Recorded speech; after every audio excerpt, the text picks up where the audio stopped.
Welcome back to another technical video. Today we're going to be going through your question, answering it, and hopefully finding that solution for you. Now, remember to stay just a little bit crazy like me, and hopefully you get to that resolution. Now let's continue on.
And that's it, guys.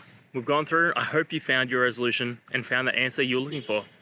If it helped, please hit subscribe. I really appreciate it.